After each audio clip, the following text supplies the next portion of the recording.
Yes, Mayor Coombs. Present. Council members Bagley. Here. Finley. Here. Levison. Here. Samore. Here. Santos. Here. And Witt. Here. Mayor Coombs, we have a quorum. All right, let's stand for the Pledge of Allegiance. I pledge allegiance to the flag of the United States of America and to the republic for which it stands, one nation, under God, indivisible, with liberty and justice for all.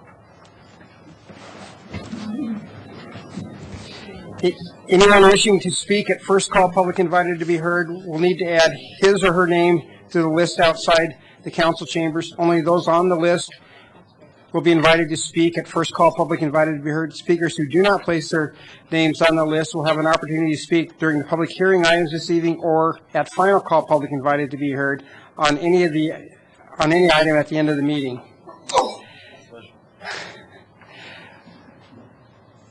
So next we have the approval of the minutes from the September 10th regular session. Can I have a motion? Councilmember Levison. Mayor, I'd like to move the minutes from the September 10th, was it? Yes. Session. Thank you. All right, let's vote. Okay, that passes 7-0. Valerie, are there any agenda revisions or submissions of documents? Mayor, we have quite a few, actually. There are 6 items that will be added to the consent agenda after the original agenda was delivered. They are all flood-related items, and I will read the titles of those when we get to the consent agenda, but they will be items G through L. Additionally, there is a revised lease that was placed at your podiums tonight. It's for airport hangar parcel H13A and it is an attachment to Ordinance O 2013-44, which is part of item 8A on your agenda. It was, the one in the packet was missing paragraph 2.3. And finally, item 8B is being pulled from the agenda and will be brought back at a future date. That's the CDBG public hearings. Okay, That's it. all right. Is there a report from the city manager? Yes, Mayor and Council, I have a report on updating you all in the community on our progress in addressing flood-related issues. There we go. So, again, as I talked about, time is one of those things that seems to be running together over the last 2 weeks. We're actually, we'll be at 2 weeks and tomorrow night. And so in some cases, it still feels like it was 4 days ago. But we have been moving pretty fast as we've been going forward. We are fundamentally in the recovery phase of this project. One of the things that we are continuing to work on is the Disaster Assistance Center. We are finding that, at least as I've been by the facility in the last few days and as I drive by on a daily basis, there are a lot of folks that are continuing to use that. As we've talked about how long it will be open, that's really going to be dependent on the number of folks that are continuing to come in. We are also actively working with Boulder County on various areas of common interest. Sunset Bridge, as you know, is in the county, but it's also a major roadway for the city, and so we are in conversations about how we approach that. What we're also seeing with the county is if you look at the scope of the disaster and you look at what they have to deal with in Jamestown and Lyons, we're also talking about, in order to expedite some of these projects, is it better for the city to actually take the staff lead on this? But we're still working through those conversations and how we include it in the information for FEMA. County Line Road is another one of those that we're working on. And County Road 80, and that's the road to Button Rock. That's a major issue for us right now as we go forward. While we didn't have any issues with Button Rock Dam, we do know that there's debris there that we need to get up and address. And so we are continuing to have conversations on a daily basis with the county, FEMA, the state, and really trying to impress upon them that we need to move with some pace, hopefully on 36, and then also how we deal with County Road 80. The other item that we're talking about that we're engaging in discussions on a daily basis is the rechannelization of the river. Again, a very important issue for our community, and we still have to cut through Hygiene Road because of the way the river rediverted itself, and so we need to work on that. We also are working with FEMA on a regular basis. Yesterday we had a tour with representatives that were putting the information together to send to Washington. We presented our information in terms of damages and the numbers. And we had a really good visit as we toured the city moving forward. When we talk about FEMA, one of the good pieces, some good news that we actually received today, and you all may have received it in email, is that the declaration has been expanded to include added categories C through G. That is very important for us as a local government because that really then allows us to start looking at permanent improvements that they will fund, and so it covers everything from roads and bridges to parks, recreational, and in the other category. And so that was actually the information that we presented to them yesterday, and they did indicate to us that they needed to get it to DC that night, and so maybe it helped in that declaration. The declaration is only for Boulder and Larimer counties at this point. The other counties have not been included in that. We don't expect you to read it. That wasn't the point of putting this in there. What we really did is this is a map that has been put together by Public Works and Natural Resources, and each one of those orange boxes indicates an area where we have had some type of damage related to the flooding that went through our community, and it was really just trying to show the scope of the damage, and as you can see, it essentially follows the St. Vrain and Left Hand Creek. Next slide, please. This is a preliminary damage estimates that we have put together. And again, I stress that this is preliminary as we continue moving forward. You can see the categories. I'm not going to go over that, but the total is $148,600,000. I am going to draw your attention to storm drainage, where you can see $90 million in that category. Actually, a significant component of that is the rechannelization of the river. And so we are working with the state and the Army Corps of Engineers on that process, so we're not exactly sure how that's going to come together, but that number needed to be included so they could send that forward to Washington for the conversation in terms of the disaster declaration. But 80 million of that is related to the river rechannelization, and that looks west. Next slide, please. Are there any questions at this point, or? Debris removal. So once we went through the immediate emergency response to the flooding, and we then moved into debris removal, and what we're really talking about is debris removal in neighborhoods. The large-scale debris collection that was going on in the greens, Champion Greens in the valley, we've actually finished that. But we are placing roll-offs in the neighborhood because we know that there's more work that's going to be done. In addition, we're continuing to exchange roll-off containers in the other areas affected by the flood. And this is not all-inclusive. This is just some of the areas that I listed is just an example of where we're continuing to place roll-offs. Boston Avenue, I will draw your attention to that because that is an industrial section of our community. We felt like it was just as important to place those roll-offs in the industrial section as it was in the neighborhood. We're also assisting 2 commercial storage facilities with debris removal. The reason we're being so aggressive with debris removal is because the longer we leave it out there, the more issues that can start coming along with it. So we really felt like we needed to get it off as quickly as possible. Next slide. We have, to date, removed 927 tons, or approximately 4,000 cubic yards via the large-scale process that we were utilizing with heavy equipment and dump trucks. We've also removed 474 tons, or approximately 2,000 cubic yards via roll-offs. And we're still estimating that we have another 4,000 cubic yards on the ground at our staging facility at 1st and Martin Street. And we're also going through and bidding contracts to remove debris in the river channel and under bridges. What we did during the height of the storm is we were removing what we could to make sure that flow went through that process.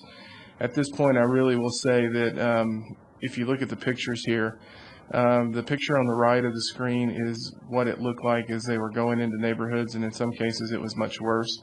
The one in the middle is actually the debris pile, and that looks a lot better than when we've been out. But the top picture is actually seeing what happens when they go through and essentially that third phase of that collection process.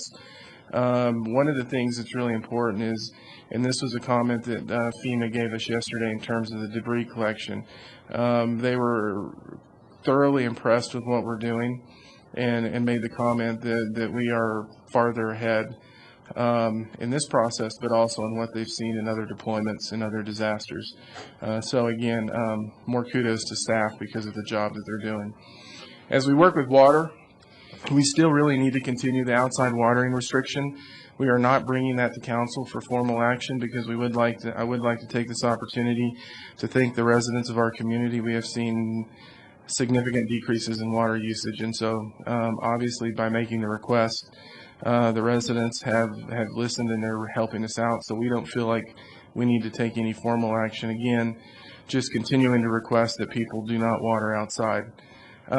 We are continuing the inspection of the North Pipeline. The good news is that at this point we have not seen a catastrophic failure in that pipeline, so that is really good news for us. But as I mentioned earlier on County Road 80, on the road to Button Rock, we're continuing to work with the county and really stress how urgent it is for us to get in that location, especially as winter approaches and the work that we need to do. We're also working to reestablish the South Pipeline. We know that pipeline has been breached, but we can actually access it. And so we're working on that. We're getting ready to start working on that as we speak. And then we're also working to secure sufficient water. And so Dale and his staff has been working with, I believe, is it Northern Water, Dale? And to secure water from the west slope and to meet our 2014 demand if we're not able to clear those pipelines. So again, moving very quickly in terms of securing water. Housing is an issue that we're starting to see creep up on us as we look at folks that need to find temporary or more long-term housing. As you can see, 600 Boulder County households are needing housing as we speak. When we look at the numbers from the Disaster Assistance Center, 460 of the 610 were registered in Longmont. Of that 460, 50% live in our community and 40% live in Lyons. What we're seeing is that there's not a lot of housing units available, and we put this the numbers in there to kind of show you where it exists. What we're really finding is that it's the housing is available south, and so those are the issues that we're trying to work through. The one thing that we also have to be cognizant of is typically when you move through these type of events, we need to be aware that we're probably going to see another rush in about 6 to 8 months. And a lot of times what happens is folks get in, they get the assistance money they need, and they think they can finish their homes, and then something ends up happening. And so then typically 6 to 8 months after the initial disaster, you see another push for housing. So, those are things that are really hitting our radar screen at the moment. I think this is the last slide, is it? So I wanted to provide you with a brief update in terms of what we're doing and how we're continuing to move in this process. Now that the disaster declaration has been expanded, FEMA is working with the state, and they're going to have an applicants meeting. And then once they have an applicants meeting, they're going to send a team that will actually meet with us. And we need to provide office space, and they will move through the process with us in terms of filling out all the necessary paperwork for that public assistance as we continue to bring these projects together. Some projects, the lower amounts will be a little bit easier. Others, it'll be we'll need engineering numbers as we continue to move forward. Again, the projects that we're focusing on right now is the sewer collector main that was destroyed. Definitely reestablishing our water, the rechannelization of the river, and then dealing with the housing needs that we're seeing in our community. And that's drawing major focus from staff at this point. In addition, we have staff working on all the other projects.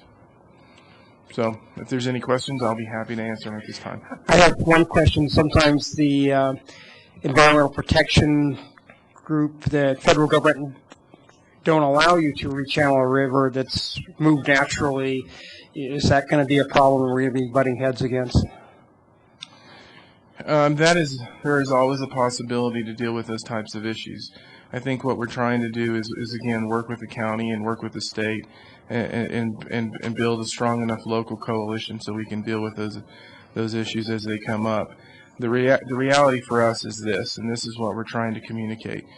This is about people's homes, and this is about their life. And if that doesn't happen, we've essentially created another floodway in our community. And so we are aggressively engaging in that conversation.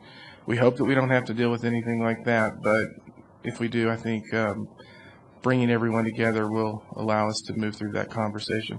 But again, you never know. Thank you. Oh, and as Sandy indicated, they've also talked about that with our federal representatives.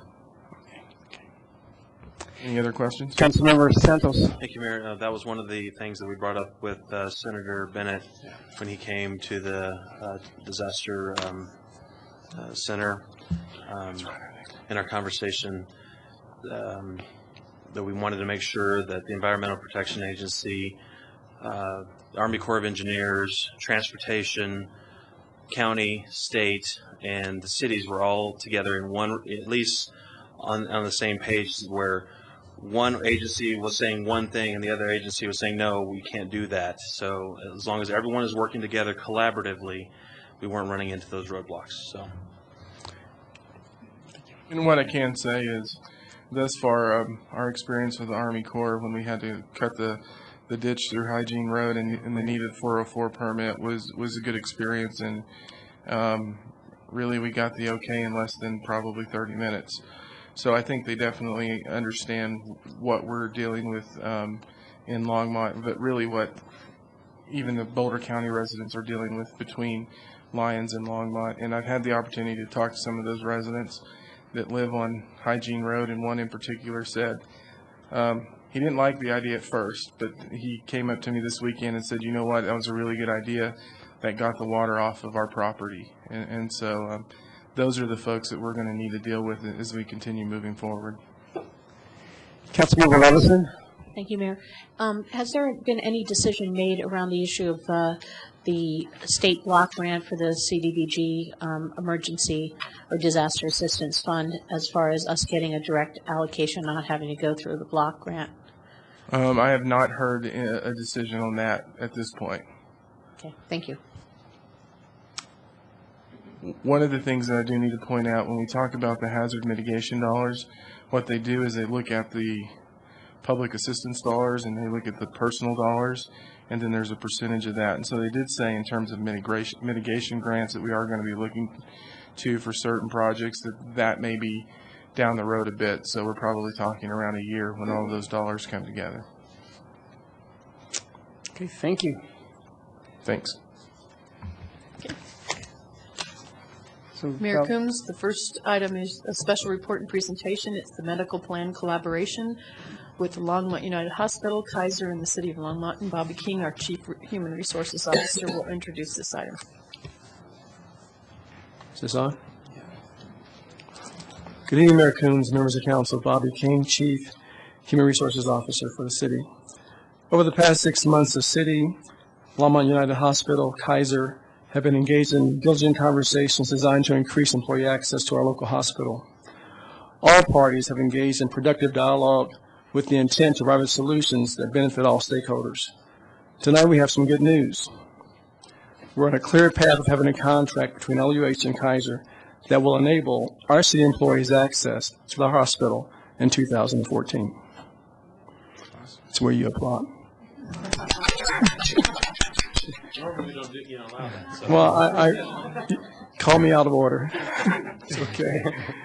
Joining us tonight from the hospital are Mitch Carson, President CEO, Neil Bertrand, Chief Financial Officer, Warren Laughlin, Vice President of Human Resources, Dan Frank, Comptroller, and Peter Powers, Director of Business Development.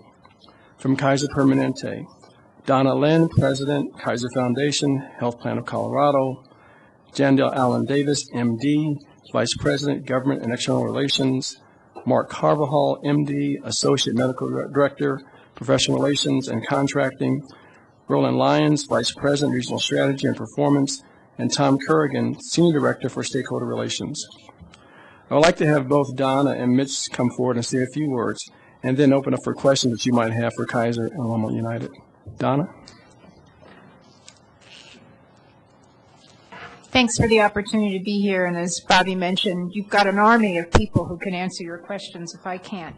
So I am really pleased. We weren't in this place a year ago when we came before the City Council, and I just want to acknowledge Mitch and his team, as well as Bobby, and all the gentle prodding that he's done for the two parties to get together. I also want to acknowledge the city manager under whose guidance all this has happened. As Bobby said, we're not done, but we are very optimistic, and it's a matter of crossing a couple of T's and dotting a couple of I's. And the way that we've done this is we've started to talk to each other directly, which is probably a good model. So we had an intermediary, which was another organization that did some of the contracting. And so by talking directly, we both recognized the importance of Kaiser continuing to provide services to the employees of the City of Longmont and working jointly with the hospital. So we think that within the next 60, maybe 90 days, at worst case, we'll have all the details worked out. And as I said, I think it underscores our commitment to continue to work with the community, recognize your commitment to working with local organizations, and we really believe we're a local organization, even though we're in other places in Colorado. We have a medical office building here, as you know, a lot of employees here, and are continuing to work in the entire northern Colorado corridor. So we're thrilled to be able to continue to provide health care to the employees of the city and to forge this relationship with Longmont United. And I'm going to turn it over to Mitch, and then, as Bobby said, we either any of us can answer the question. So thank you. Thanks, Donna. Very pleased to be here tonight. Want to thank Harold, want to thank Bobby, want to thank Kaiser, want to thank the council. The talks have been very, very productive. I believe the 60 to 90 days is a very reasonable time frame. We should have everything worked out. What we were looking for, truthfully, is something that was new and a little bit different, and Kaiser was able to step forward with that over some of the discussions in past years, and so we've been very appreciative of that.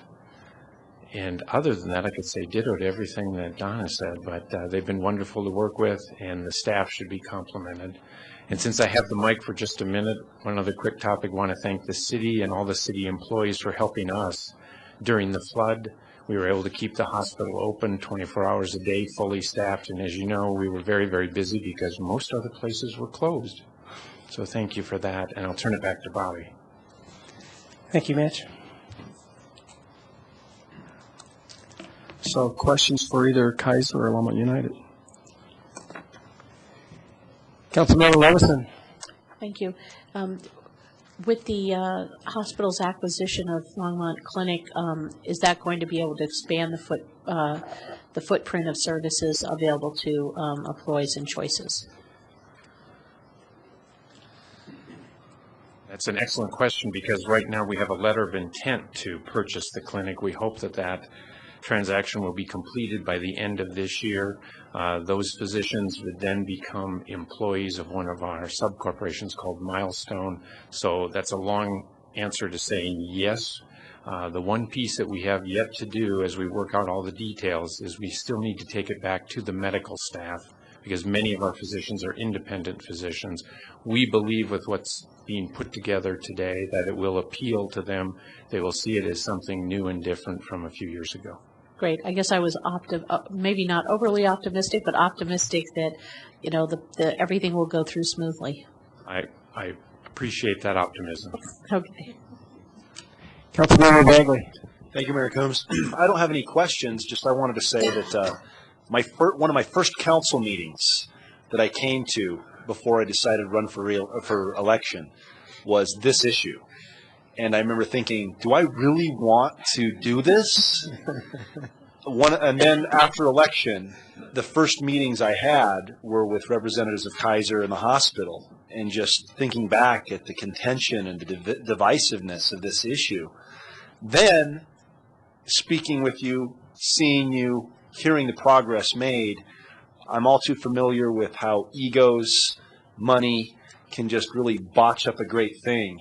And just want to say thank you, good job to everybody there in those front two rows for really finding the genius of the end, not picking one or the other. Two great providers, two supporters of our community, two assets that we need to have here locally, and figuring out a way to make it work. My heart swells with joy, literally. So thank you. Thank you. Councilmember Finley. Thank you, Mayor Coombs. I want to add on to what Councilmember Bagley said. As a public policy decision, having a local hospital and having one of the largest employers, which is the city, be able to use that hospital is a key for me. And I was, when I met with you and when I met with Mitch and talked to Donna Lynn at Kaiser, it's just, I'm so glad that you guys have all gotten together and worked it out, because that's the best of both worlds. Our employees get to keep the plan that they want, and our hospital gets to benefit from that. And because the hospital gets to benefit from that, the rest of us do as well, by having a local hospital that thrives in our community. So thank you so much, Bobby, for helping with that. You're welcome. Councilmember Santos. Thank you, Mayor. I'll just say kudos. You know, everyone has said thank you. I'll say thank you to everyone involved. Long time coming. I'm glad everyone has got together and met face to face. And my great thanks, Harold, Bobby, everyone. Again, thank you very much. And I would like to move option 2, which is to support staff recommendation to allow Kaiser and Longmont United Hospital more time to negotiate the Tier 2 contracts, thereby issuing the medical RFP in 2014 with coverage effective date January 1, 2015. It's been moved and seconded. Let's vote.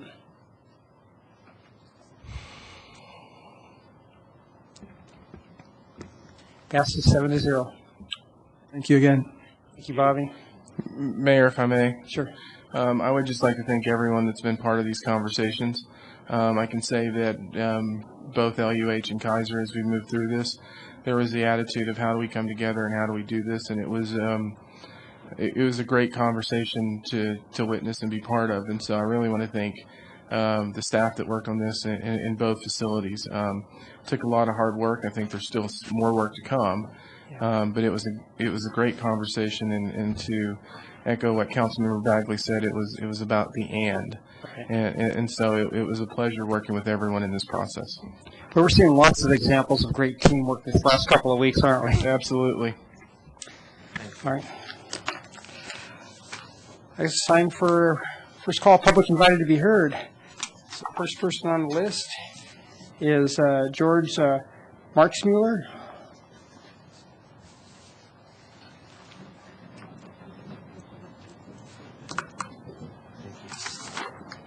Please state your name and address for the record.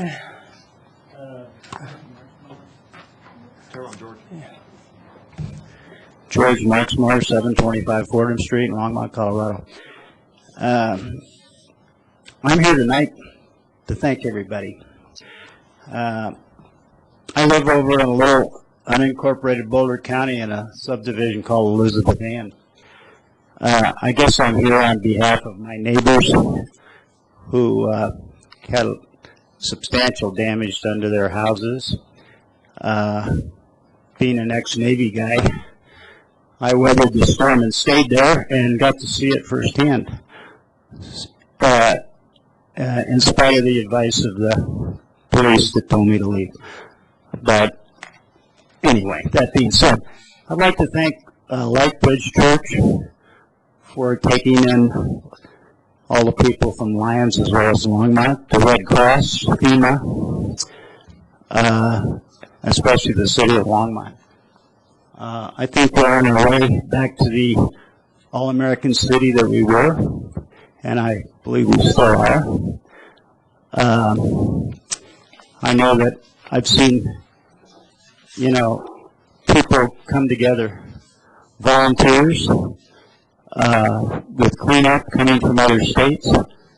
I'd like to thank I guess it's the Transportation Department of Longmont for picking up the slack of Boulder County. I know they're a little deep in water, and I know we'll get through this. So just thank you, Mayor, Council, especially you, sir. Thank you. Thank you, George. Mike Schnatzmeyer.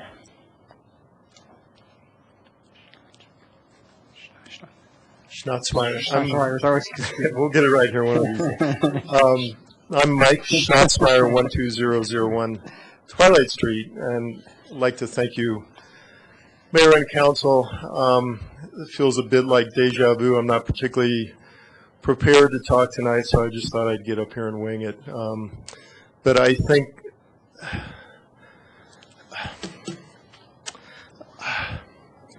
I can say that 7 years ago I had a vision that this was inevitable. I knew that.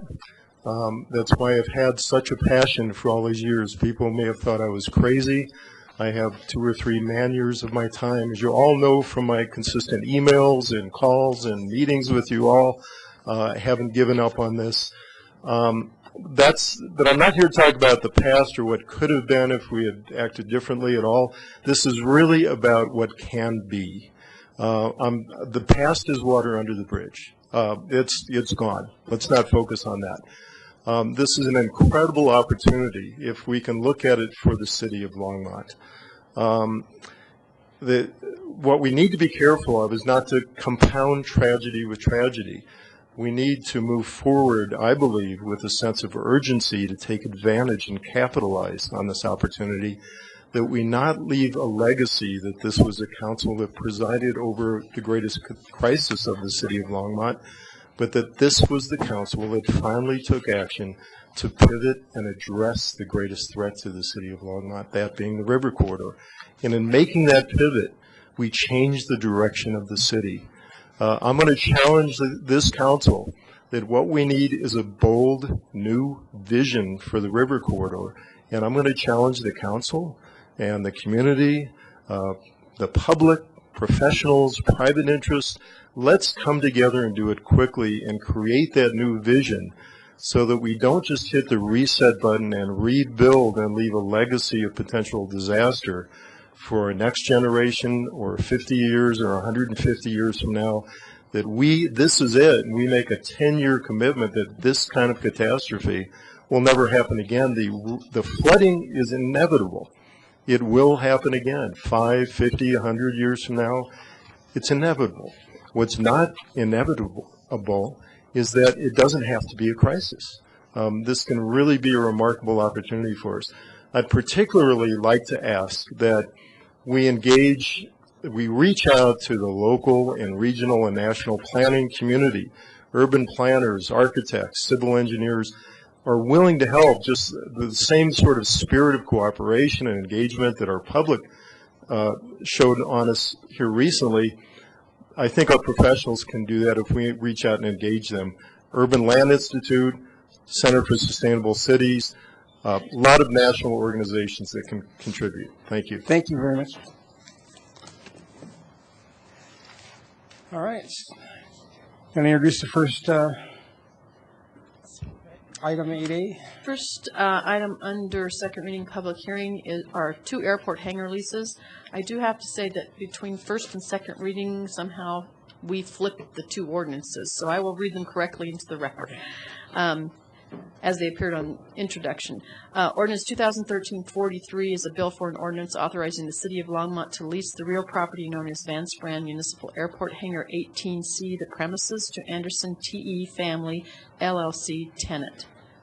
And the second one is ordinance 2013-44, a bill for an ordinance authorizing the City of Longmont to lease the real property known as Van Sprand Municipal Airport Parcel H13A, the premises, to Horizon Flying Club, LLC. And it is the second one, ordinance 2044, for which you have the revised attachment in front of you. Okay. And I believe Eugene May, our city attorney, wanted to say something before Tim Barth makes a presentation. Mayor and Council, Eugene May, City Attorney. Just one small clarification on the council comms for these leases. It states that the Colorado Revised Statute requires all municipal leases to be approved by ordinance regardless of term. It's actually just for those greater than 1 year need to be approved by ordinances. And you'll see that for airport leases that are over 1 year. Okay, thank you.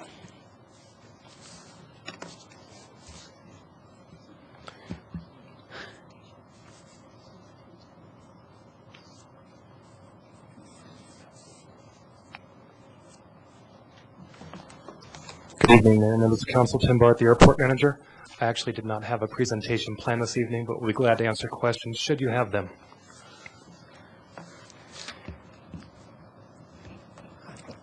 Any questions from council? I don't see any. Do we have a motion? Excuse me. Yeah, is there anybody from the public that would like to speak on either one of these 2 ordinances? Seeing no one, I'll close the public hearing. Councilmember Samori. I would move ordinance 2013-43. Second. Okay, let's vote.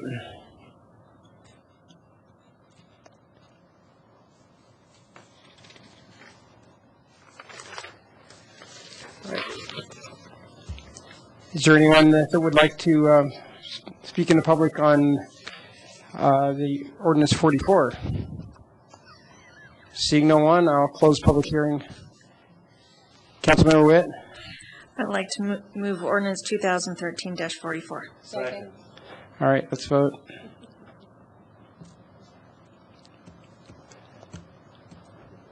Okay, that passes 7-0. And your next item under public hearing is the CDBG and home programs, and that's been pulled from the agenda. Okay. So I will now read the consent agenda items for you. 9A is ordinance 2013-45, a bill for an ordinance amending Longmont Municipal Code Title 6 on business taxes, leases, and regulations, Chapter 13.37, on use of public places and Chapter 15.04 on use regulations. Public hearing and second reading is scheduled for October 8th. Item 9B is ordinance 2013-46, a bill for an ordinance amending Section 4.64.030 of the Longmont Municipal Code on lease rates at the Van Sprand Airport. Public hearing and second reading scheduled for October 8th. Item 9C is Resolution R 2013-90, approving the intergovernmental agreement between the city and Boulder County for parent education services. Item 9D is Resolution 2013-91, approving the intergovernmental agreement between the City and State of Colorado Department of Public Safety for a Restorative Reentry Project grant.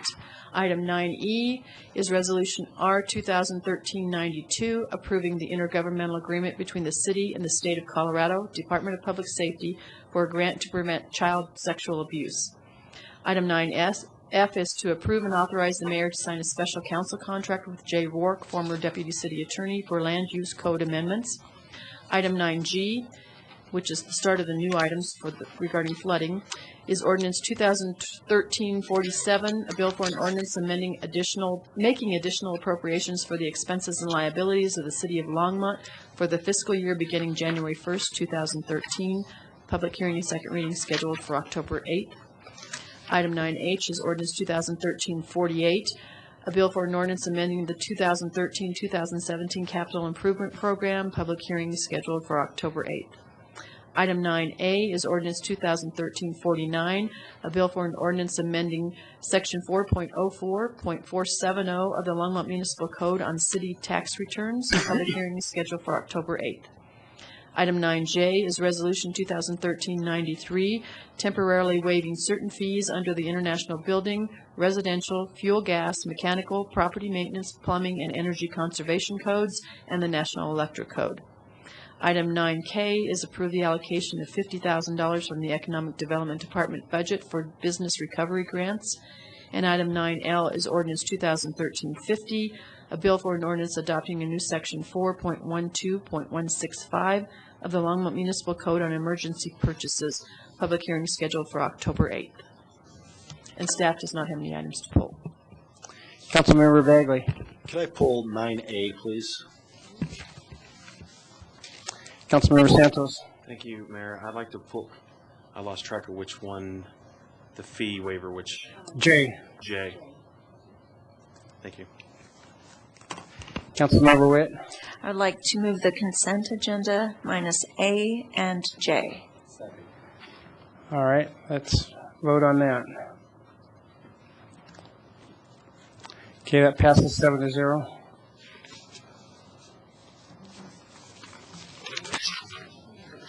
Item 9A was the ordinance 2013-45 regarding the business taxes, licenses, and regulations. Joni Marsh, I believe, is here if you have questions.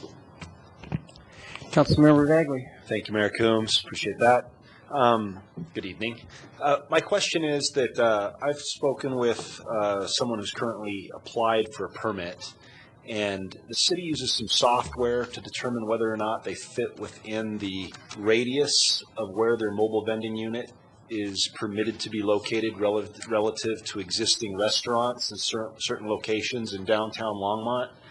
And that particular person who applied had the question, I forget, how many feet is it from an existing business? 250? Yes. So it's 250 feet from an existing business, but it's uncertain as to whether or not that is referring to the business, the building, or if it's the building's parking lot.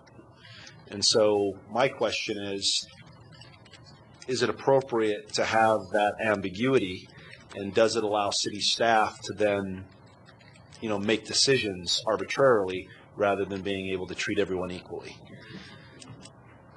How do we deal with situations like that?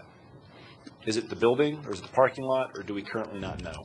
Mayor Coombs and Councilmember Bagley. So there's a couple different ways in which we measure distance for standards. So if someone says a mobile vendor were within a parking lot, we would consider them to be within the same lot. So if you were in the Kmart parking lot, we would measure your distance from the property line of that entire lot that you're within. If you were on the same lot as someone who was really far away from you, we also have an ability to measure from business to the nearest building line. So the code defines it a couple different ways, and we always try to make sure that we're providing a way that's most manageable for businesses as they're looking at that, and we use our GIS system to do that measurement. I guess, so technically in that way, given the different options, there would be discretion and leeway with city staff. Technically, I could come to you, and if city staff didn't like me, I could be treated one way, but it's not defined in the code currently, correct? It is actually defined in the code, and we do make sure that we're fair and equitable and do not treat people differently. So that's why we have some definitions based on the standards in place. And I don't have the land development code in front of me to read that verbatim, but I'd be happy to bring that back at second reading and be clear with it. I don't have a problem with this, but I would like to make sure that I just at this point I'm not clear that it's clear what it means 250 feet in certain situations. Okay. And since we're going to deal with it, I don't care what it is, but I think it needs to be clear so that at least I'm unclear. And so I would like some clarification before voting on this. Okay, we'll bring something back, and we can bring back something visual too if that helps everyone. That would be great. And then so with that, I move 9A, the consent agenda. Okay, it's been moved and seconded. Let's vote.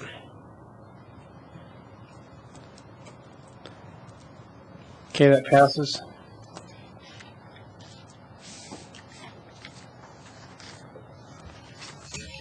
Councilmember Santos. Second item pulled was Resolution 2013-93, and Joni is also here to answer questions on that one. Thanks, Mayor. You got me early, so thank you. Hi, Joni. I pulled this one because I feel that the 30 days is short, and I sent an email earlier. Was there, and I sent the email to you, Harold, and Sean, and Brad, is there a possibility of extending this further out than the 30 days? That, if I'm not mistaken, the FEMA date for folks to apply is November 11th, correct? Is that right? Is that the correct date? It appears that's the most current date, close to the one that you also proposed. Mm-hmm. Yeah. And I think we could certainly extend that. And given the fact that we haven't seen a lot of permit activity or questions just yet, I would actually think that it might be better to do this for a full 60 days. That really gives folks adequate time to get what they need done. And certainly with people who are looking to dry out basements right now, that's going to take a significant amount of time. So I think that that would also be perfectly fine to go ahead and change that date and move it out at council's discretion. So could we do it for 60 days and then if need be change it to extend it again? Would that be feasible? Yes. Certainly we could bring it back again. We could take a look at what our permit volume is and what we see activity wise and come back and have a conversation about that and like maybe do that in 30 days. Okay. That again, my concern was that I looked at this when we finally got the amendments to the agenda. I said, well, 30 days is kind of short. You know, some folks are just now getting into their basements or their businesses, looking at trying to assess the damage, getting to either applying to FEMA or what have you. It's kind of short. So for right now, I would move that we adjust the 30 days to 60 days. To get this moving. Yeah, I agree with that. That's something that's stuck out with me. You know, there's a lot of people that won't get FEMA assistance, and they know that, but it still is going to take them, 2 weeks to get their basements dried out, and then they've got to look at probably 3 different contractors, get bids, and get, finance, decide whether they are going to, pay for it themselves or whatnot. So, yeah, I think 60 days is a much better option. So, Councilmember Finley. Thank you, Mayor Coombs. I really would probably want it to be longer. I'll vote for the 60 days, but the fact is some of these people aren't going to get FEMA money, and they're going to have to save up, and it's probably going to take longer than 60 days before they have the money to do what they need to do. So I'll vote for the 60, but I think it's going to be more like 90 and 180 days. Councilmember Levison. Yes, hi. I would like to just get a little bit of clarification. I was just a little bit confused about something. On page 4, of the attachment, it actually talks about city and county sales tax is determined by the project valuation or contract price. This does not mean, does it imply that we are waiving the city or county sales tax? Mayor Coombs and Councilmember Levison, we are not. But we're still going to spend staff time. We're going to still be able to assess what those taxes will be. The work will be done. We're just not charging to figure it all out. Correct. We won't, under, say, a basement situation, we will not be charging our plan review fee or our building permit fee. However, we will continue to calculate the sales tax piece. So I also support the motion to extend it further than 60 or 90 days.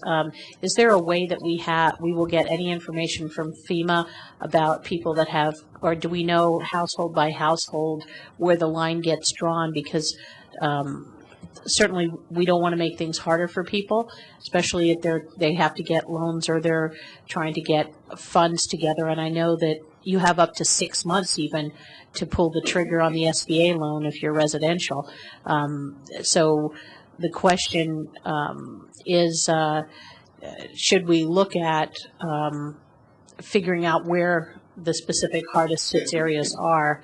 And if we don't get a lot of the permits being pulled in this first 90 days, we can't just do it for, could we do it for 6 months, and would that be reasonable?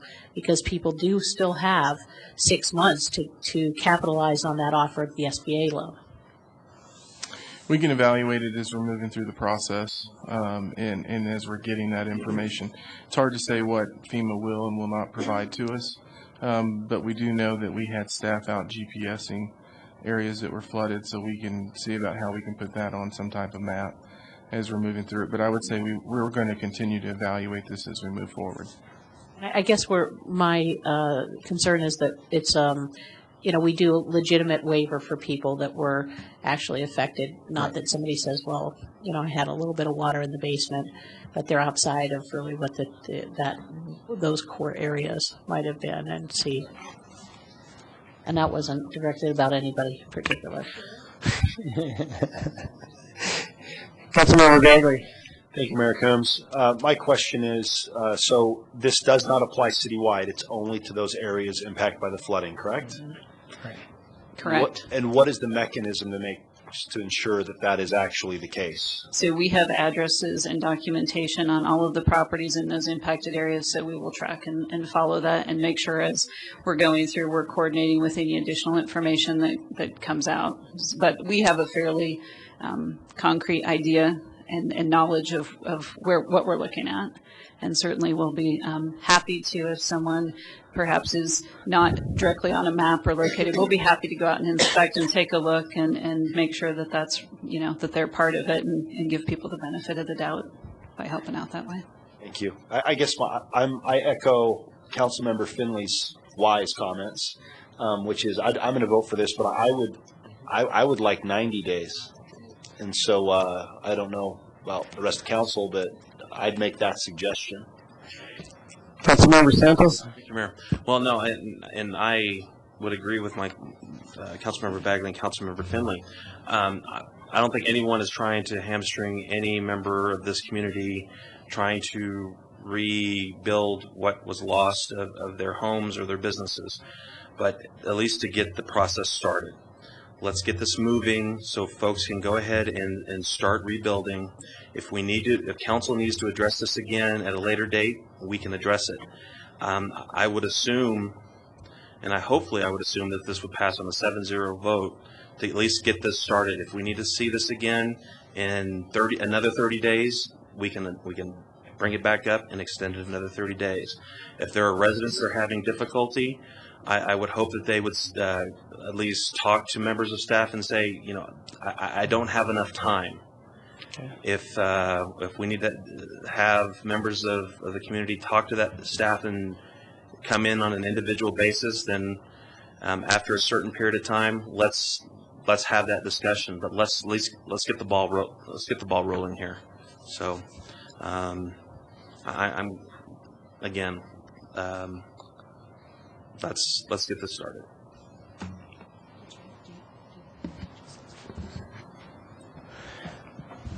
Okay, I don't see any other discussion. Mayor. Yes. And Council Eugene May, City Attorney. Looking over the resolution, it's not clear that it applies to just those impacted by the flood. In Section 1, it just waives the following fees. If I could perhaps suggest a clarification of waiving these fees for those impacted by the floods, adding that language into Section 1. Yeah. Good catch. Councilman Santos. Thank you, Mayor. I thought in the line 20 on page, in the first section. Mayor and Council, it's certainly within the preliminary whereas clauses, but the operative Section 1 just waives these fees and doesn't specify that it's for those impacted by flood damage. So if we need to add that language, then let's add it for second reading. No second reading, just the resolution. It's just a resolution. Can we have an amended resolution brought to us before we pass this? Before this evening? Can we postpone this for 20 minutes? Well, can we pass the motion that's on the table for 60 days first? Amend. And then amend and bring back the resolution to, do you want to do this on the fly? I think it's a pretty simple insertion of language for those impacted by the flood. Okay. I'm looking at page 2, line 3 of the resolution. After $0. Inserting language for those impacted by the flood.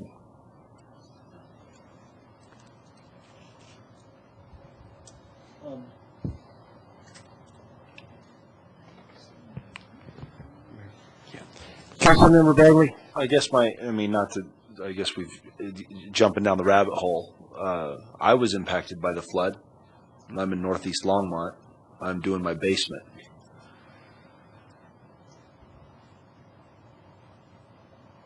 So what? I'm being facetious. I'm not going to apply for a permit waiver, but I don't know if that's enough.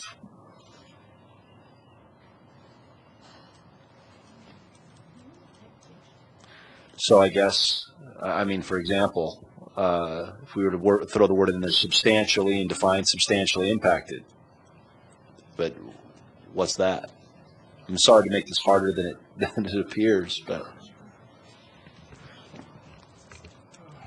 I'd be open to suggestions on what sort of data we have for those properties impacted by the flood. So the data that we have is we actually have addresses that we've gone out and looked at, but we also have, as I indicated earlier, a map where we had staff GPS the areas that were inundated by floodwaters. So, and we have the evacuation zones. Councilmember Santos. May I make a suggestion?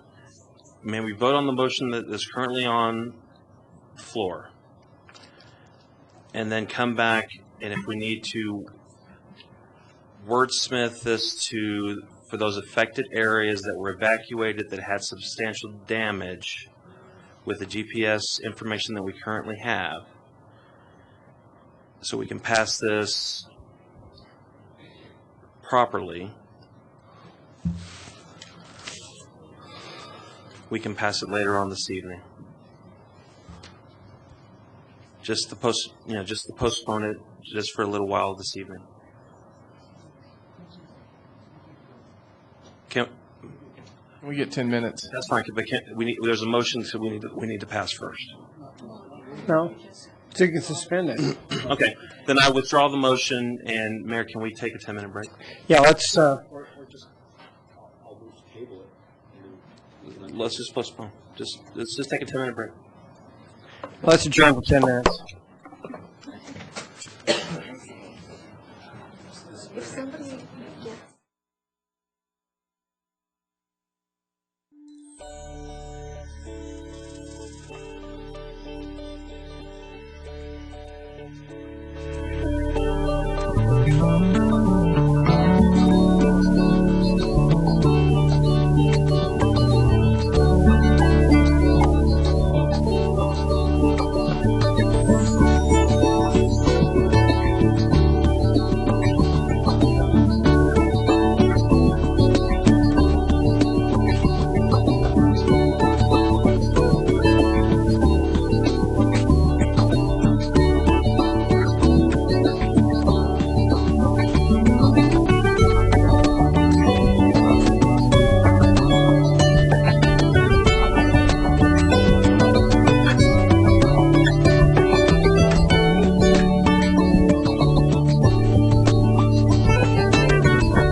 ahead, Eugene.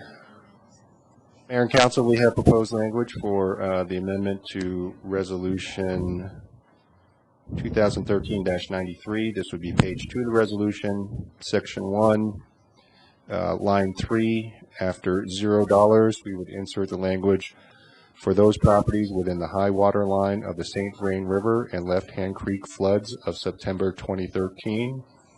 The other amendment would be page 2, line 9, changing the date of October 25th to November 19th, which is 60 days after the effective date of the resolution of September 20th. Okay, great. So moved. Been moved and seconded. Let's vote.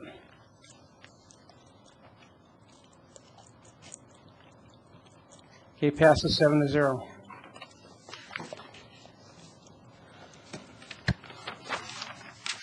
Mayor Coombs, the next item on your agenda is the 2014 budget presentation and public hearing, and Teresa Malloy will introduce this. Good evening, Mayor, City Council, Teresa Malloy, the budget manager.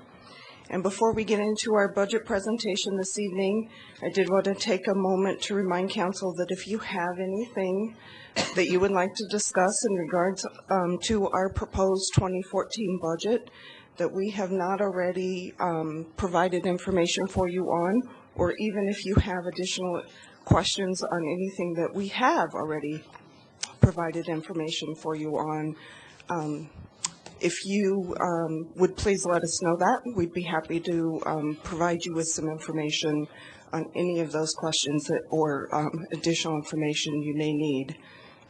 So this evening, what we want to do is pick up where we left off last week. We had a few items that we didn't discuss last week, and so we want to start with those this evening. And those items are the Gulf Fund, the Airport Fund, and the proposed fee increases. And so we're just going to have a variety of staff come up and present those items to you. And we're going to start with Larry Mills for the Gulf Fund.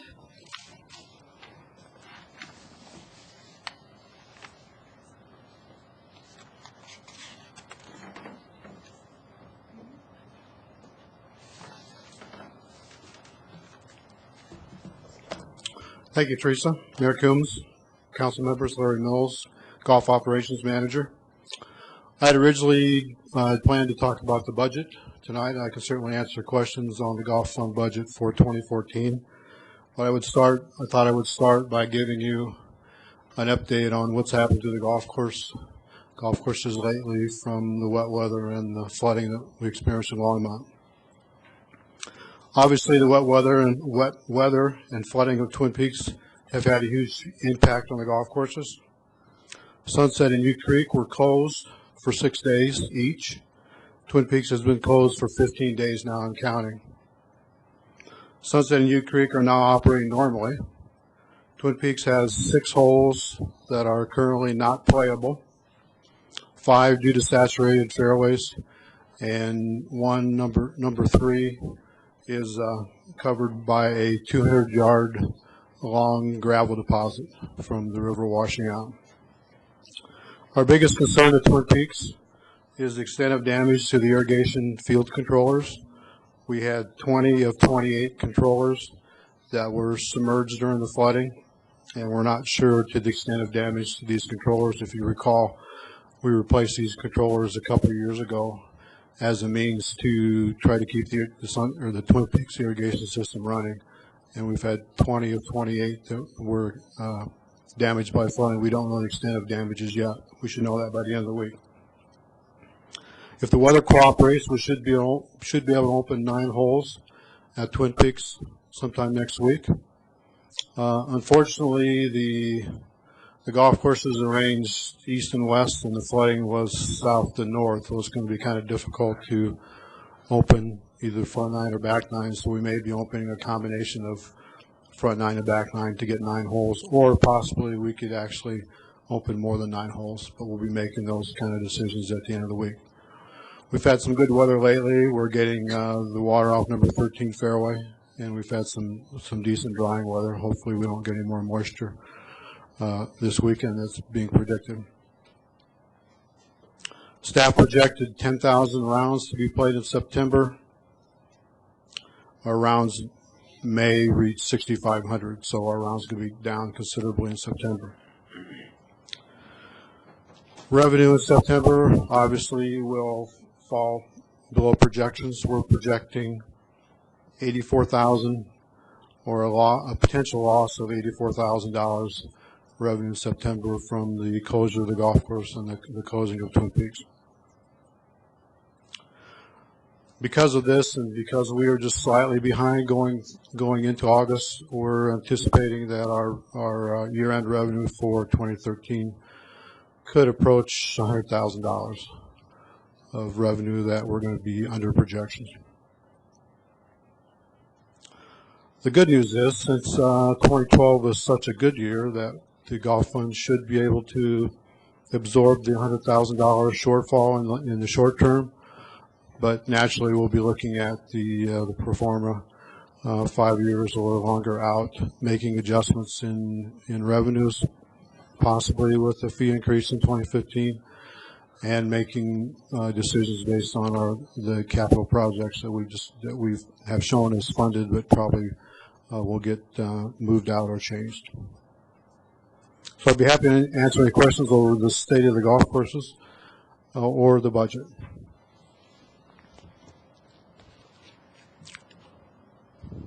Councilmember Levison? Thank you. Did you have any water damage or leakage in any of the buildings? Fortunately, we had water in the on-course restrooms at Twin Peaks. We think they damaged the electric heaters, but other than that, we experienced hardly any structural damage from the flood. Well, the irrigation controllers, shouldn't they be paid back by 75% of FEMA funds as part of?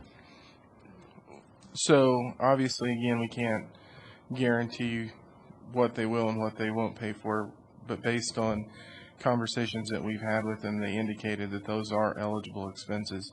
They also indicated that reseeding.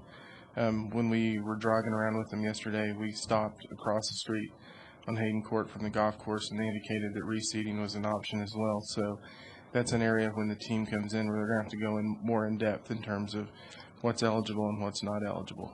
But they indicated some of it would be. The other question I have is getting the gravel off that greenway. Are you going to destroy other greenways to get the equipment in to get the gravel off, or is there a way to get the gravel off without doing a heck of a lot more damage? That's definitely going to be a challenge. Getting the top layer off will not be very difficult. Getting all the gravel that's down in the turf will probably result in a lot of handwork. And our plan is, once the course is mostly dry, where we can get equipment out there, then we'll be asking for volunteers from our men's clubs, volunteers from our players. Hopefully we can move some of the larger gravel deposits off with equipment. I think it's going to be a lot of work with snow shovels pushing the gravel off, and otherwise, you're right. If we go out there with a bunch of large equipment, we're going to destroy what's left of the turf. Okay. All right. Well, thank you very much. All right. Thank you.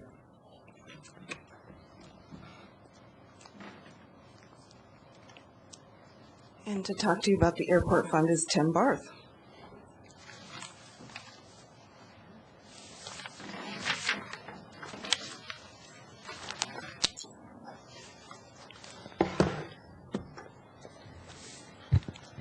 Good evening, Mayor, members of council. Tim Barth, the airport manager. I think my remarks will be fairly brief this evening. Council ComNet, as before you, went over the majority of items in the airport fund. As you know, we run a lean budget at the airport. Looking at the challenges that we face in the next couple of years, it's going to be difficult for us to move forward with all of our capital improvement projects, especially if we are unable to secure federal and state grant funding. Same story for about the past 10 years. Most of the projects that we do at the airport are dependent upon grant funding. One of the things that is starting to change, as we were evidence here tonight, is the new leases that are coming forward. We have 37 new leases that we are expecting to sign in the next 4 years. And also we had the first reading of the lease rate ordinance this evening. raising the lease rates up to 34 cents. That is all some positive steps for the airport fund. Knowing that we're going into a lean budget in 2014, the areas that I, as a staff member, had control over, we slashed about $17,000 out of next year's budget in hopes that we can have our grant matches for next year. And one of the reasons that we were able to do that is, fortunately for this year's air show, we were able to secure about $12,000 in sponsorships, which was a big offset in our budget that we didn't have to expend. In a nutshell, we're going to run lean for about 3 more years until about 2017. That's when our revenues will pick up, and then we can start moving forward in a little bit more aggressive fashion. So if there's any questions, I'll be glad to answer them. Otherwise, we can move on. I don't see any questions. Thank you, Tim.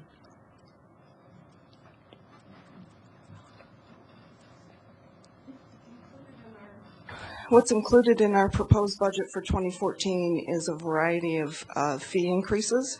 So to present those to you this evening, we're going to start with Kate Medina, and that'll be followed by Barb McGrain, and then I believe Kim Sugar is going to wrap those fee increases up for you.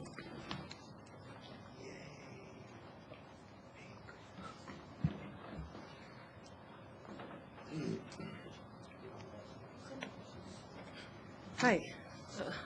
Good evening, Mayor Coombs, members of council. My name is Kate Medina. I'm a rate analyst with LPC, and I'm just going to go through a short presentation this evening to talk about our plan for rates for 2014. LPC's mission statement is...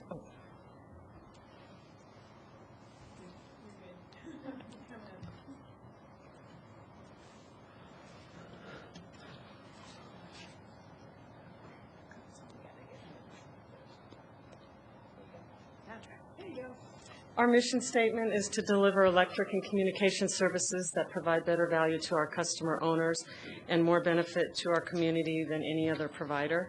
And how do we do that? We provide better value to our ratepayers by keeping our rates low. The Colorado Association of Municipal Utilities does rate surveys in January and July of each year. And there are 58 utilities in the state of Colorado that provide electric service to customers. All 58 utilities responded to the July 2013 rate survey, and I'm happy to say that LPC did very well. On the residential class, we were 4th lowest in the state, small commercial 5th, large commercial 3rd, and industrial 4th.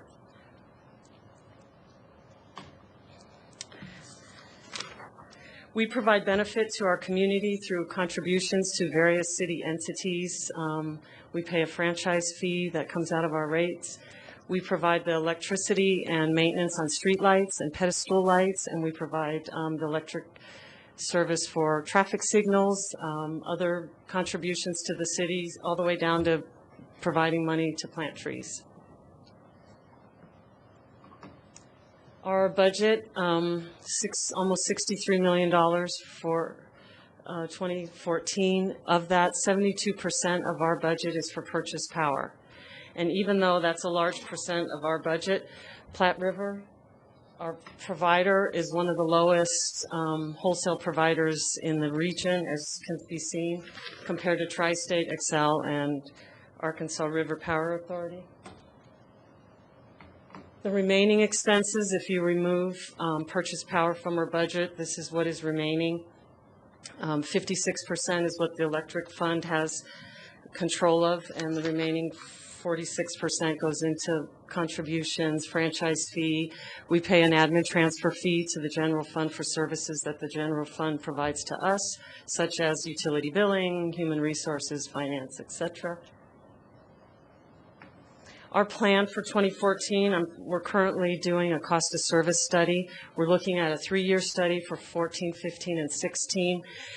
We don't have that complete as we're waiting for Platte River to approve their 2014 rates, and that'll be done at their October 31st board meeting.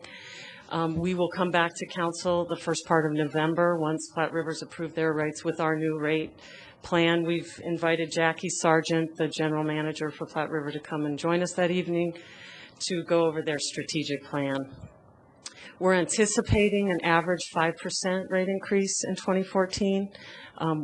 Why? Well, we want to cover the wholesale rate increase that we're planning to receive from Platte River. We'd like to get our reserve requirements at a good, healthy balance so that we can, over the 3 years, if there are any other wholesale rate increases, we can have rate stability for those 3 years. And we'd like our reserve balance up to fund current and future capital projects. We do have some projects coming out of the flood that we'll be working on as we move forward. So like I said, we will bring a full rate presentation back in November for your approval. Any questions? I have a question. I understand, the administrative transfer fee for the city doing the utility billing.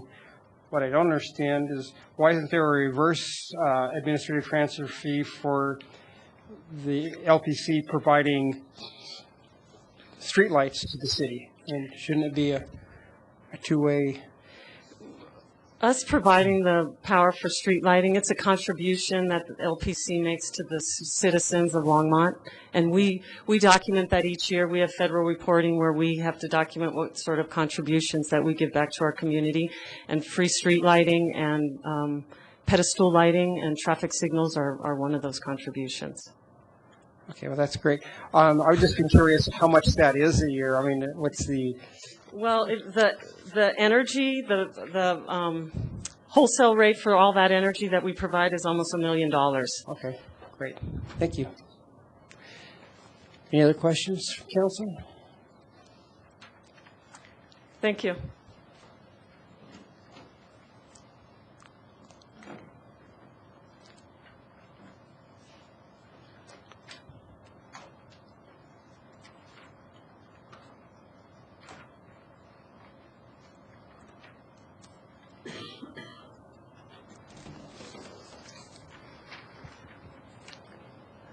Good evening, Mayor, members of council. I'm Barbara McGrain, the Business Services and Strategic Planning Manager for the Public Works and Natural Resources Department. And I'm here tonight to talk about all the other things that are on that monthly utility bill. So this first slide shows all of the items that are in the monthly utility bill and what the typical average residential utility bill is going from in 13 to 2014, and that average percentage rate increase. As you can see, we have a projected average 9% rate increase in the sanitation fund, 16% in the sewer fund, and then we've got the 5% projection for electricity, and then the parks maintenance fee, which council discussed about a month ago. It's going from that $1 a month to $2 a month. For you can see the total difference there at the bottom is going from about $136 a month to about $145 a month. And as council may remember, in 2011 we did a very comprehensive analysis and review with you of our sanitation rates, and at that time you adopted a multi-year rate increases. Those started in January of 2012, and they were adopted every other year, so we did not have any increases this year in 13 for sanitation. And so 14 will be the next rate increase for sanitation. We also did several presentations to City Council on our sewer rates related to the improvements that needed to occur at our wastewater treatment plant. And that multi-year rate increases were adopted last October, and this is the second year of those rate increases. And so that's the average total bill there at the bottom. Let me jump in, Barb, real quick. One of the things I do want to draw council's attention to is if you look, we're not projecting at this point an increase in the storm drainage arena. We talked to council about storm drainage projects in July, and we talked about doing a rate analysis on that.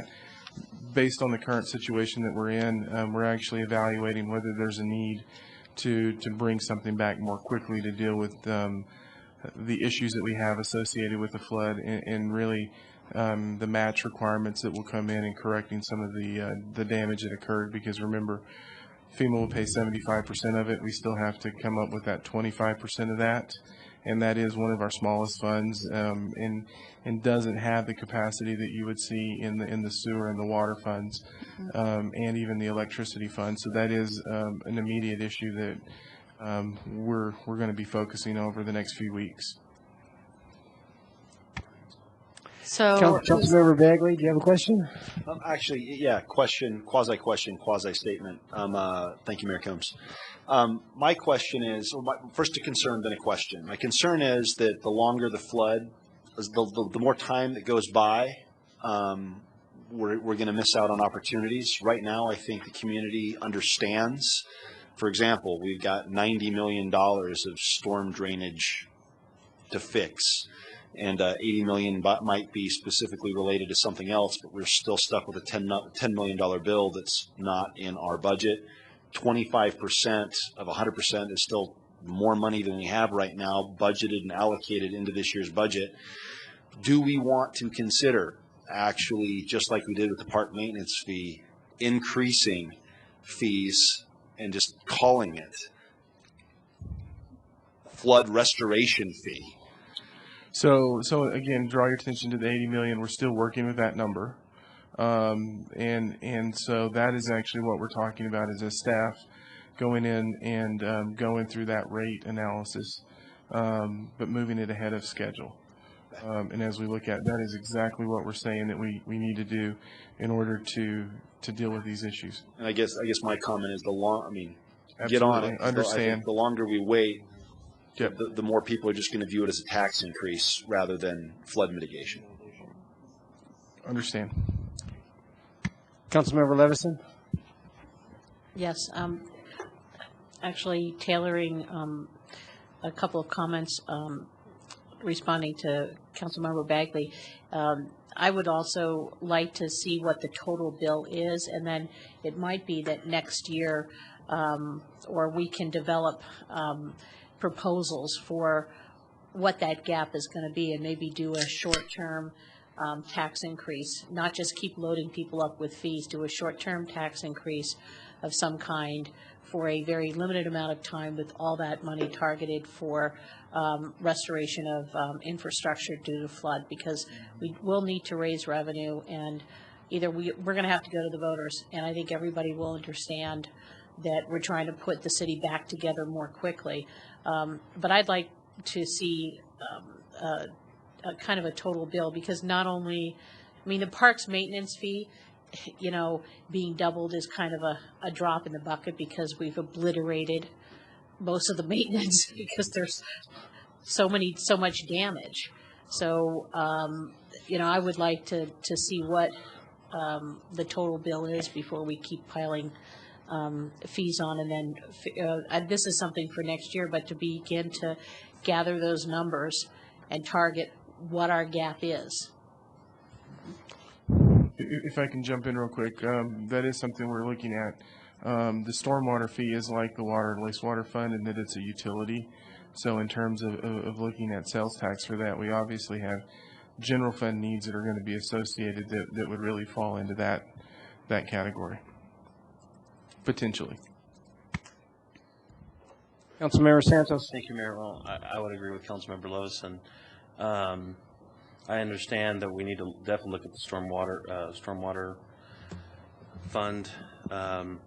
Park maintenance fee is now something different for me. But again, we need to look at the overall picture, looking at going into 2014. And again, as Councilmember Levison said, assessing about what we need to do to get everything back online. So, Barb, I'm definitely going away from where your presentation, but we're gonna council in whatever form going forward is going to definitely need to assess, and looking forward and going in 2014 about seeing how do we rebuild all the infrastructure that we've lost. Councilmember Bagley? Thank you, Mayor Combs. I wouldn't be opposed to taking it to the voters regarding a tax increase, but I would echo my earlier statement, which is I think it should be done this year when people still have the flood on their minds if we need to raise tax revenue. Next year are we past that point that we can put it on the ballot? You can't go Far to the past ballot it? at this point. Yeah. Then, So- then I'd be concerned about it being able to pass next year. So I think one of the things that this chart does really well is if you look at this is a breakdown of what the average resident utility bill for the city, and this is with the proposed rate increases that Barb was talking about. So this one There you go. shows with the proposed rate increases.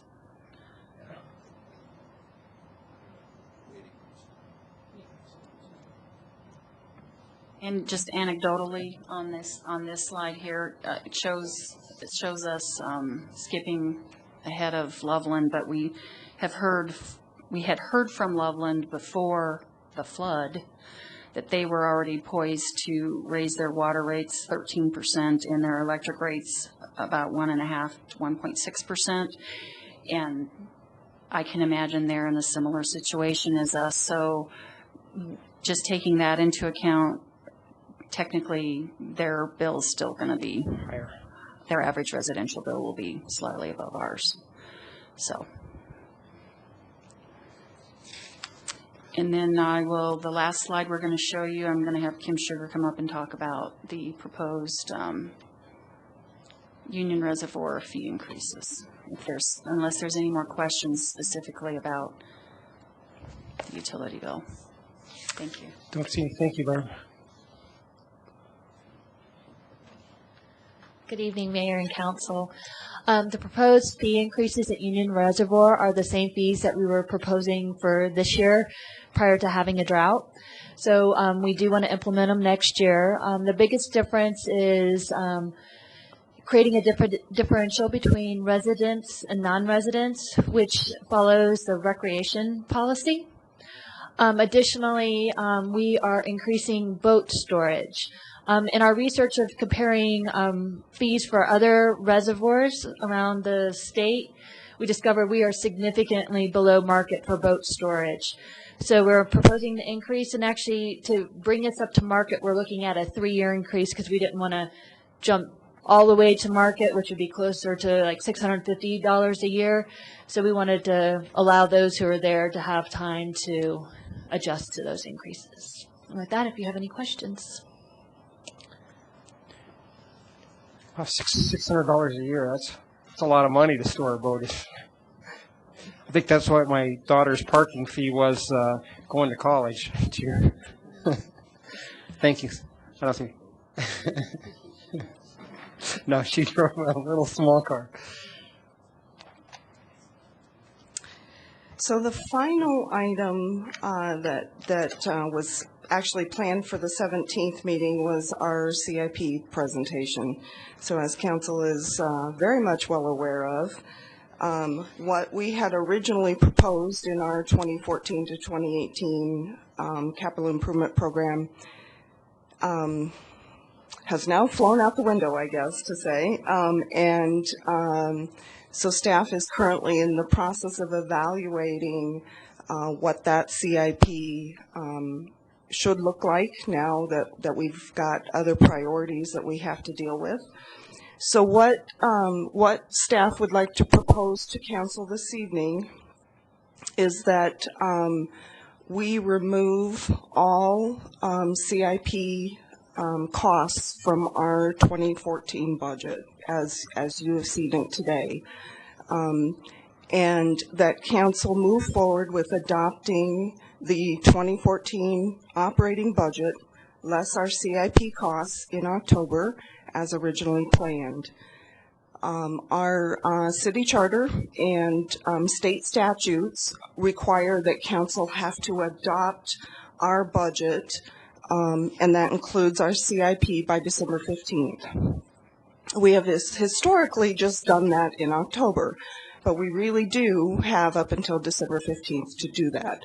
So our proposal would be that you adopt the operating budget as originally planned in October, because we've gone through all these presentations now, and that that staff continue to work on what our CIP will look like for next year, and that we bring that back to you to adopt at a future meeting. Sounds like a good plan to me. Okay. All right. So then the items that were actually on the agenda for this evening are the financial health and the first public hearing on our budget. So under financial health, the financial assessment report, that was a pre-recorded presentation that you should have all received. You should have also all received the actual report itself. So each year, as part of the budget process, we update that financial assessment report. It includes economic data, city financial data for the most recently completed year, which in this case is 2012. And then it also includes 5-year projections, which include the proposed budget for our major operating funds of the city. So it is not our intention to present that to you again this evening, but I did want to give you an opportunity for some discussion or questions if you have any. Do we have any questions? Don't see any. Thank you. Okay. So the final item that we have under financial health is our financial policies. Again, so every year as part of the budget process, staff will review and update our financial policies. Then as part of the process that council goes through to adopt the budget, you will also be adopting our financial policies by resolution. So that is currently scheduled for October 22nd. And then they become effective for the following year. So the policies, the complete policies with our revisions can be found in attachment J in your packet. And just to kind of go over the way that we kind of designate our changes. So we use strikeouts for phrases to be removed, bold for phrases that are being added. And then we have a variety of policies that actually reference the adopted budget. So in this case, what you're going to see is that whole section will be struck out, and the wording to be updated after the 2014 budget is completed will be added.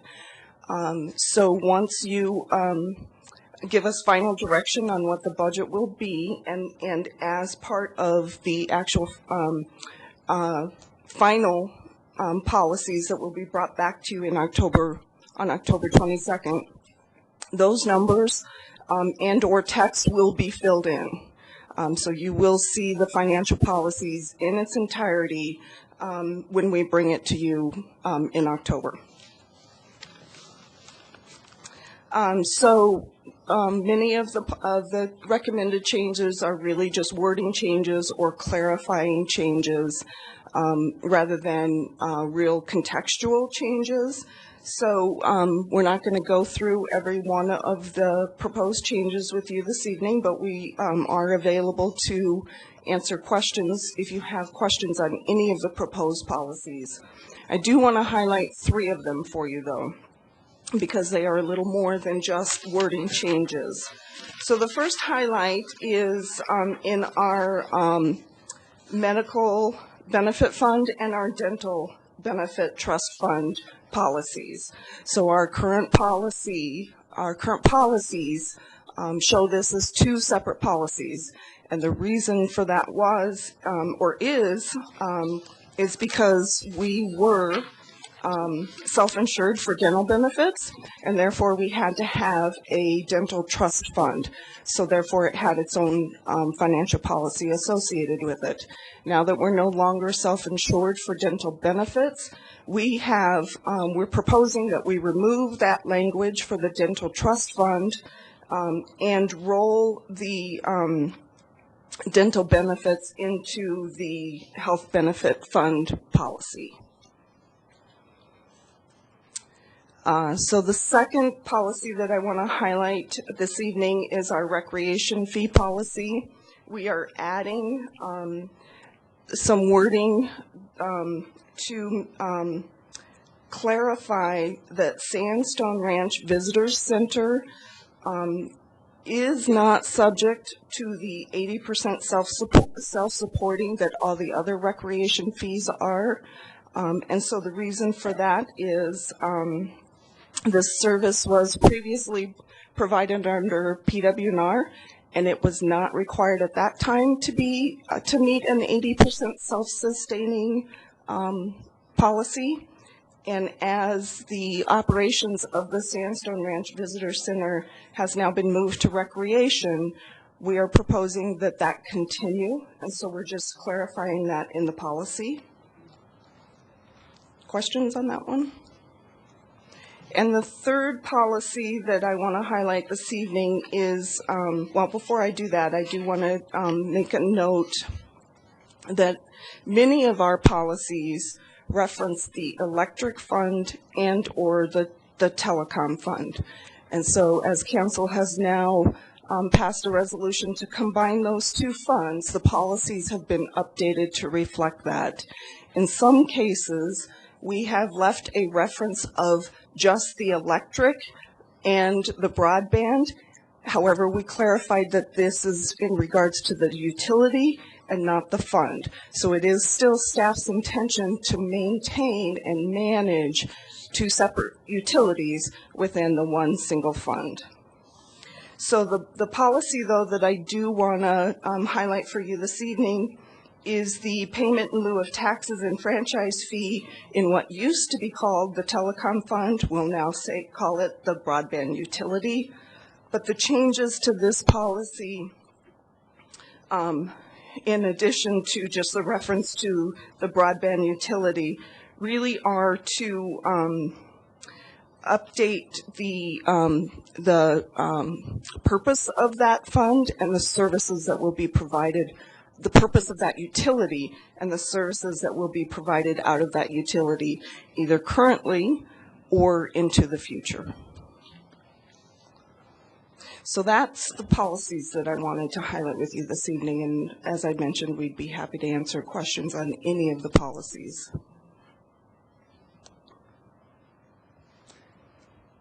Thank you. I don't see any questions. Okay. So the final item that we do have on our budget this evening is our public hearing.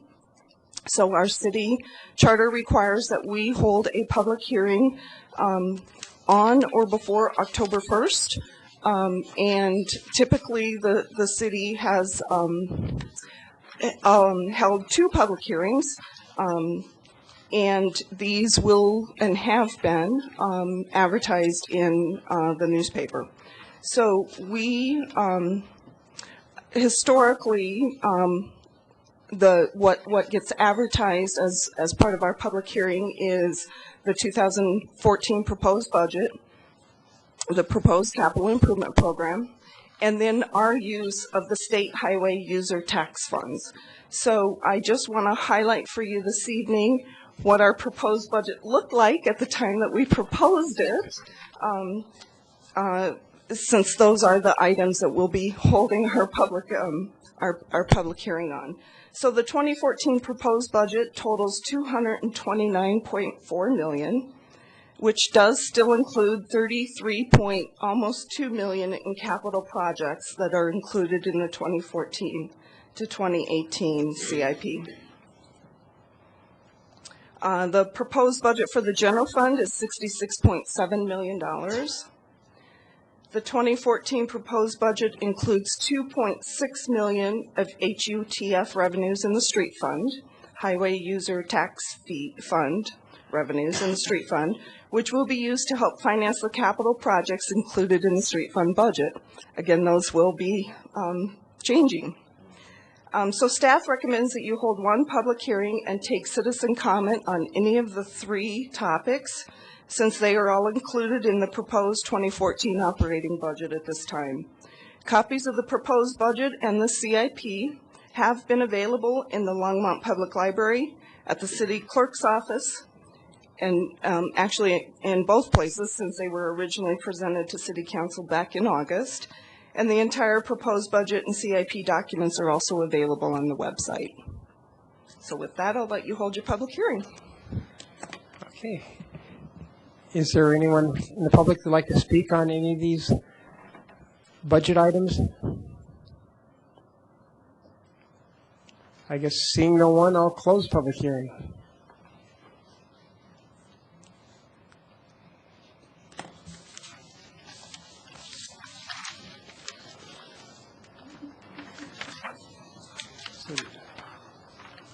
Well, that was quick. So that concludes our budget presentation for this evening. I do want to kind of lay out what the process will be going forward. So next week, October 1st already, what we have laid out in our schedule is to have our second public hearing, and then to provide an opportunity for you to give us final direction on the budget. There are several items that you have heard about since we started talking budgets with you that we will need final direction on, and we will lay those out in the communication. So you will certainly know which items we need direction on. But then it's also an opportunity for you to give us whatever other direction you would like to provide to us, as well as if you have any other topics or items that you would like to discuss. We certainly do believe that we will have time that evening to address those items. So with that, thank you. So I guess it's now time for final call, public invited to be heard. Is there anybody in the audience that'd like to come and speak at this point? I guess seeing no one, I'll close final call, public invited to be heard. Now it's time for mayor and council comments. Councilmember Samori. Thank you, Mayor Coombs. We have 2 birthday celebrations, and I see Mayor Pro Tem Santos shaking his head. I think he celebrated a birthday last Friday, and I believe today is Mr. Rademacher's birthday. So join me in wishing them a happy birthday. Councilmember Witt, the tradition? No, no. One time. It only happened one time. Councilmember Witt. Aren't we going to sing? To you, happy birthday to you. Happy birthday, dear Mama. Happy birthday to you.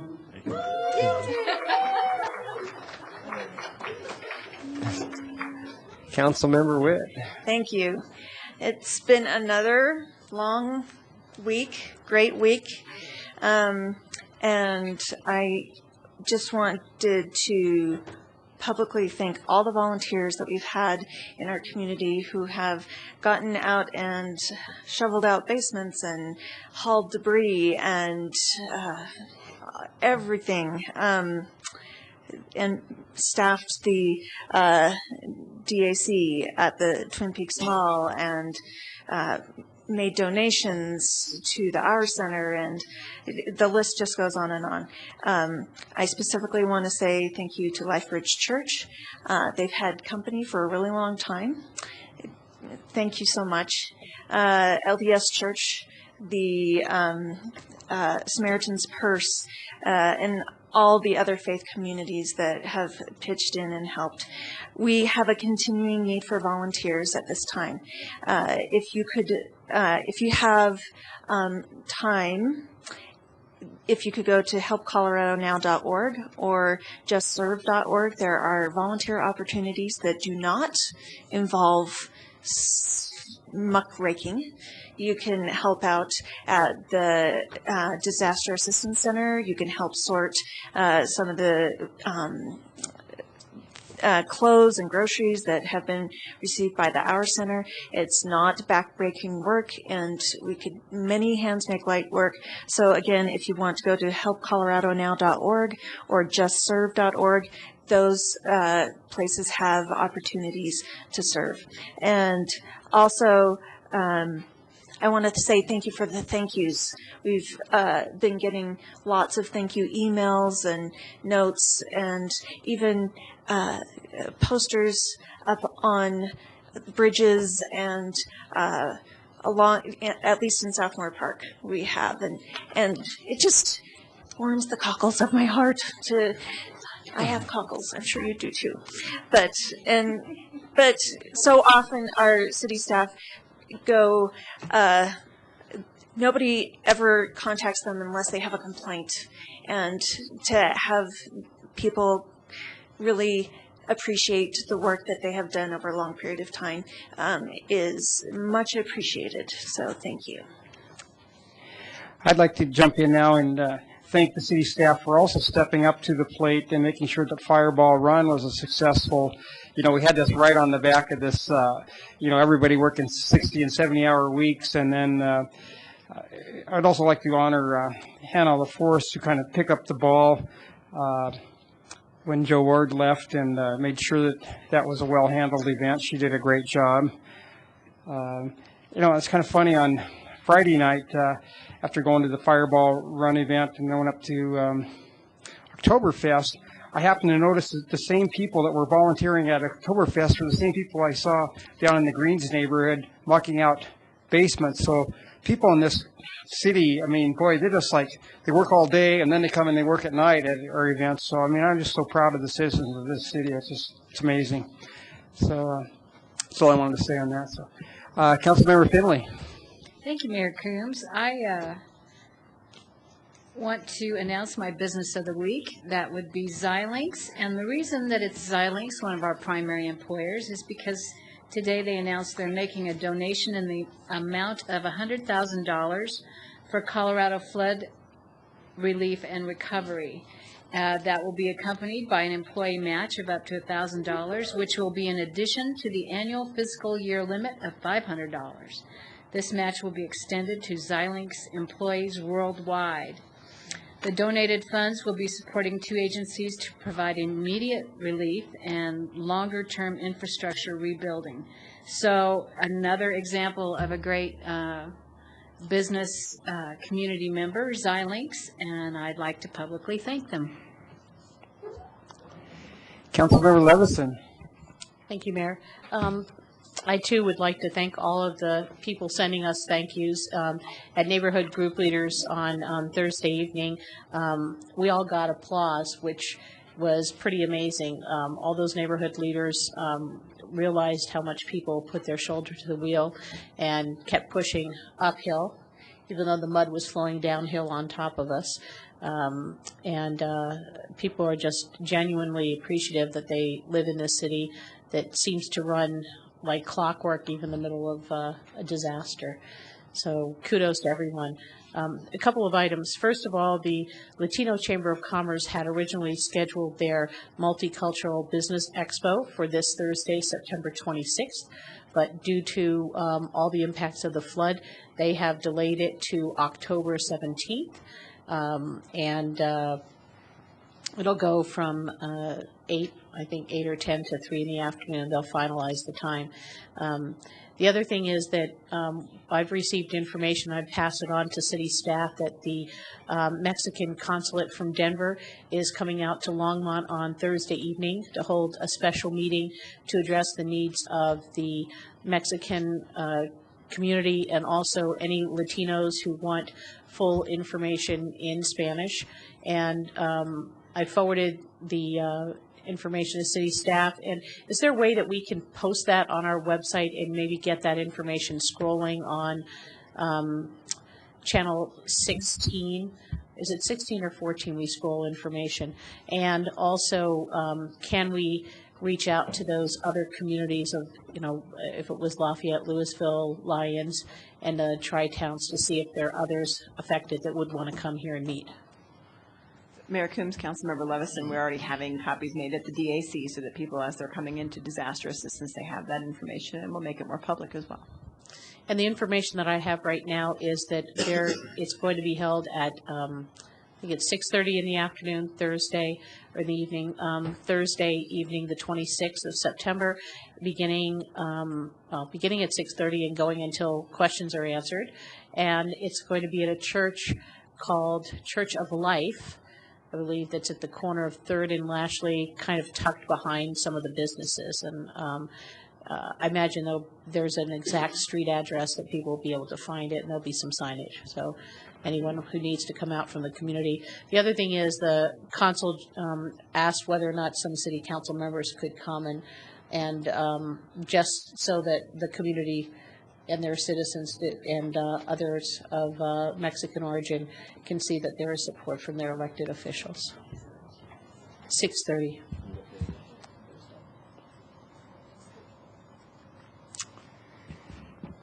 Okay, city manager, any comments?